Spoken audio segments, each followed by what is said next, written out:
đăng ký kênh để nhận được thông báo về video mới nhất và nhanh nhất. Phạm Thừa Thừa và Trần Phi Vũ đã bắt đầu bất hòa, sau khi vị trí của Phạm Thừa Thừa ở Kim Kê bị lấy mất, đoàn đội đã lôi Trần Phi Vũ làm lá chắn, nói Trần Phi Vũ mới là đại biểu cho người dựa vào hậu đài lấy tài nguyên xịn, tiếp đến hai người sẽ cùng hợp tác với Âu Dương Nana. Nhưng khí thế phía Phạm Thừa Thừa mạnh hơn, trực tiếp nói couple giữa Trần Phi Vũ và Âu Dương Nana là couple quá hạn. Phạm Thừa Thừa nhận phim Đam Mỹ không có nghĩa rằng tài nguyên của cậu ấy có vấn đề, mà vấn đề nằm ở chỗ đóng phim Đam Mỹ là cách nhanh nhất để trở thành đỉnh lưu, đó là còn chưa nói tới Tát Dã, nguyên tác đã rất đông fan. Đây coi như một trong những bộ top đầu của dòng Đam Mỹ chuyển thể, hiện tại Tát Dã nhận được rất nhiều sự quan tâm.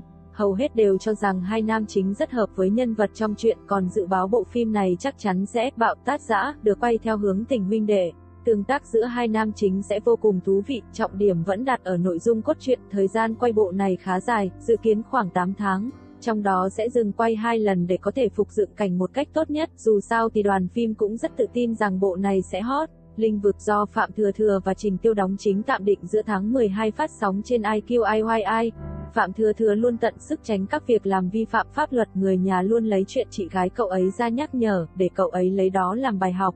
Phạm Băng Băng rất biết điều, ảnh của Phạm Băng Băng chụp cho Pula đều miễn phí, cô ấy đã tự chi toàn bộ phí đi lại, máy bay, ăn uống, tuyệt đối không khiến đối phương gặp chút bận tâm nào. Quách Kính Minh đã cho ra mắt trailer của Tước Tích 2, tuyên bố đổi tên phim thành Lãnh Huyết Cuồng Yến, ngày 4 tháng 12 sẽ chính thức chiếu mạng, mà nữ chính nhất phiên Phạm Băng Băng trực tiếp bị xóa tên, đất diễn của cô ấy vốn rất nhiều, câu chuyện cũng xoay quanh cô ấy, bây giờ bị cắt cảnh e rằng nội dung bộ phim sẽ không liền mạch được.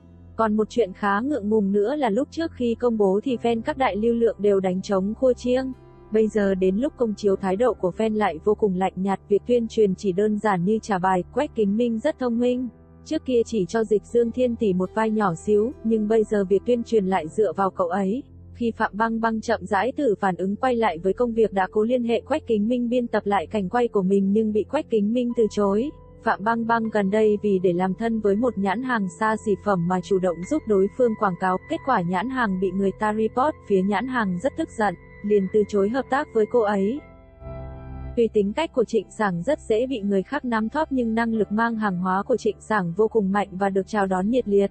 Hiện tại có rất nhiều nhãn hàng tìm đến Trịnh Sảng chờ cô ấy quảng bá, gần đây Trịnh Sảng cũng không từ chối show nào, chỉ cần cảm thấy hợp thì sẽ nhận. Trương Hằng có chút khác biệt với mấy người bạn trai cũ của Trịnh Sảng, mấy người bạn trai cũ đối với Trịnh Sảng khá là lịch thiệp ca lăng nhưng Trương Hằng thì lại không như thế, không có chút nhường nhịn Trịnh Sảng, đồ nắm được trong tay không chịu buông bỏ, còn muốn nhân cơ hội cắn ngược lại Trịnh Sảng.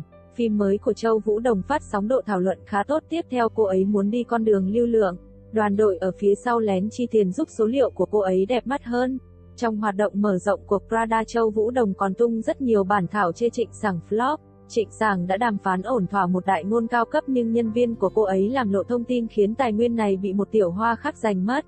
Gần đây Trịnh Sảng cùng Tống Thiến cạnh tranh một bộ phim hiện đại đại nữ chủ, Trịnh Sảng còn tự động giảm giá thù lao xuống, nhưng bên phía sản xuất sau khi suy xét thì vẫn chọn Tống Thiến.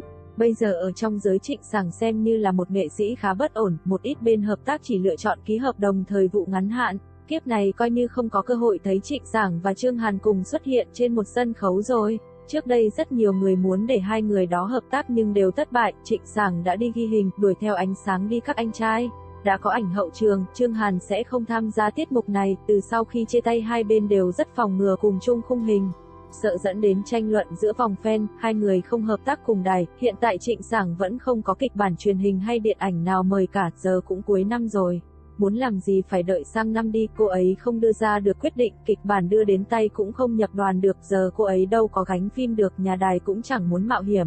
Thực ra cả fan hâm mộ cũng nhận ra cả năm nay cô ấy đặt trọng tâm ở việc đi show rồi, thỉnh thoảng thì livestream bán hàng, tham gia event của thương hiệu, không phải là fan không phản đối, nhưng mà phản đối cũng có giải quyết được gì đâu, lần này không biết có tác dụng không nữa. Tinh Quang Đại Thưởng năm nay của Đằng Tấn sẽ được tổ chức vào ngày 20 tháng 12, trước mắt có Dương Dương, Địch Lệ Nhiệt, 3 Triệu Lộ Tư sẽ tham gia. Gần đây lại có một bộ phim đề tài thể thao điện tử tìm tới Dương Dương nhưng đoàn đội anh ấy do dự không muốn nhận. Nói thật Dương Dương ở một trạng thái hơi lúng túng, kịch bản chất lượng tốt không tới tay, chất lượng kém thì anh ấy không muốn nhận. Tranh Thiên Hạ trước mắt tạm định đầu tháng 1 khai máy, nữ chính Triệu Lộ Tư, nam chính vẫn đang đàm phán Dương Dương. Hiện tại Dương Dương vẫn chưa ký tranh thiên hạ, Triệu Lộ Tư vì chuyện thổ lộ với Tiêu Chiến mà sụp đổ danh tiếng. Đoàn đội Dương Dương bèn từ chối nhận bộ phim này. Tension đi đàm phán với Tống Uy Long nhưng đoàn đội Triệu Lộ Tư nghĩ địa vị của Tống Uy Long không bằng Dương Dương. Cộng thêm lúc trước đoàn đội của cô xem trọng vai nữ chính bộ phim này là vì Tension bảo nam chính có thể là Dương Dương. Nếu đổi thành Tống Uy Long thì kế hoạch của đoàn đội muốn dẫm lên nam lưu lượng để thượng vị sẽ không thể thực hiện, dẫn đến việc đoàn đội của cô bày tỏ với Tension không muốn hợp tác cùng Tống Uy Long. Tension chỉ có thể dùng tài nguyên phim ảnh của mình để đàm phán trao đổi với Dương Dương, nhưng đoàn đội Dương Dương vẫn chưa chịu ký. Bây giờ Tension vì muốn ép Dương Dương nhận bộ phim này nên đã đăng rất nhiều bản thảo buộc chặt Dương Dương để trượt fan. Nam chính của Dreamer Thả Thí Thiên Hạ trước mắt vẫn tạm định là Dương Dương, nhưng vẫn chưa ký kết. Đằng Tấn muốn dùng đại ngôn xa xỉ để trao đổi tài nguyên với Dương Dương. Cát xe cũng tăng lên vài lần, muốn thuyết phục cậu ấy nhận bộ Thả Thí Thiên Hạ này, để giúp đỡ Triệu Lộ Tư tăng thêm địa vị. Sắp tới Tension sẽ sắp xếp cho Dương Dương và Triệu Lộ Tư cùng nhận giải ở đêm hội Tinh Quang Đại Thưởng, từ đó thuận tiện công bố diễn viên.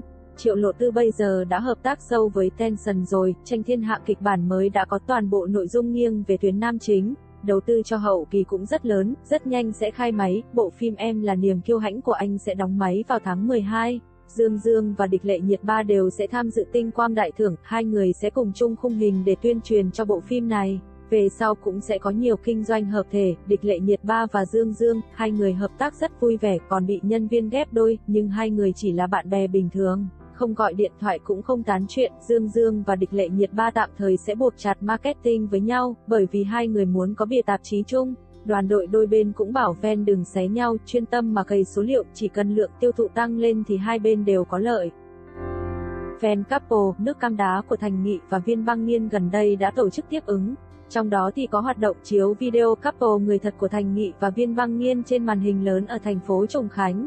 Phòng làm việc Thành Nghị cho rằng hành động này của fan couple là hành vi xâm phạm đến quyền hình ảnh của Thành Nghị, cho nên đã ra thông báo yêu cầu fan couple ngừng những hành động này lại. Đây có lẽ là phòng làm việc nghệ sĩ đầu tiên ra văn bản dập fan couple một cách trực tiếp. Cụ thể bài đăng của phòng làm việc Thành Nghị như sau. Gần đây có một bộ phận người đã tự ý lấy hình ảnh của Thành Nghị lên video phát sóng công khai mà không nhận được sự cho phép. Hành vi này xâm phạm nghiêm trọng quyền chân dung của Thành Nghị. Chúng tôi hy vọng phía xâm phạm lập tức ngừng truyền bá tất cả mọi hành vi vi phạm. Nếu tiếp tục vi phạm, chúng tôi sẽ sử dụng tất cả biện pháp để bảo vệ quyền lợi hợp pháp của Thành Nghị. Sau sự việc, studio nam diễn viên ra thông báo cấm chiếu các hình ảnh của Thành Nghị và Viên Băng Nghiên trên các màn hình lớn và yêu cầu trực tiếp dừng ngay các hành động trên. Thì đây là thái độ của một số fan couple, nước cam đá, là sẽ tuần nào cũng chiếu. Dù sao bọn họ cũng tức giận rồi, vậy thì để cho bọn họ tức luôn một thể đi. Nào, tiếp theo còn mấy cái màn hình nữa.